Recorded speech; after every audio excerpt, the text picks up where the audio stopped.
Every year, $1 billion celebration sweeps the globe. But what if the roots of that fun lay in a time far darker and far stranger than you ever imagined? Before the costumes and the candy, there was Samhain, and Samhain was about the dead. The ancient Celts believed that on one night, the barrier between our world and the spirit world, the veil, grew thin. This wasn't a night of playful spookiness. It was a night of fear, prophecy, and sacrifice. Samhain, celebrated over 2,000 years ago, was their New Year's Eve.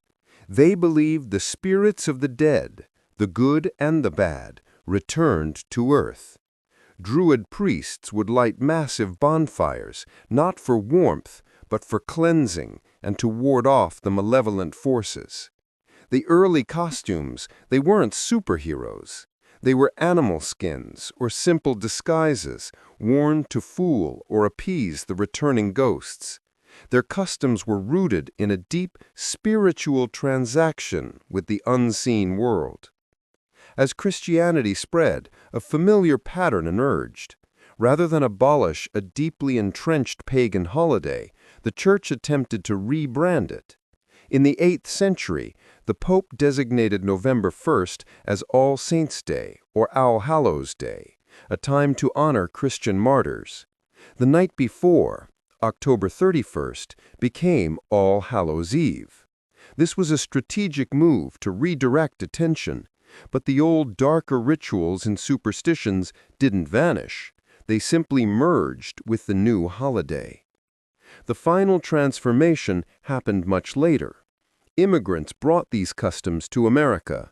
The trick-or-treating we know today evolved from earlier traditions of souling and guising, often involving the poor begging for food or money in exchange for prayers.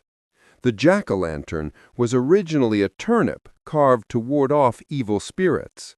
Over time, the fear and the spiritual urgency were scrubbed away.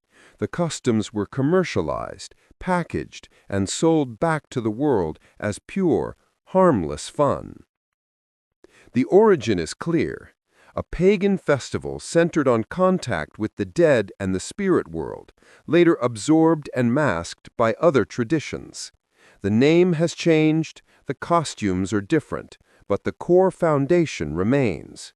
The question isn't whether it feels harmless today, but whether we can safely engage with a celebration rooted in what we, as Muslims, are expressly warned to avoid. Join us in the next video as we examine the real-world effects of celebrating Halloween on our faith and our community.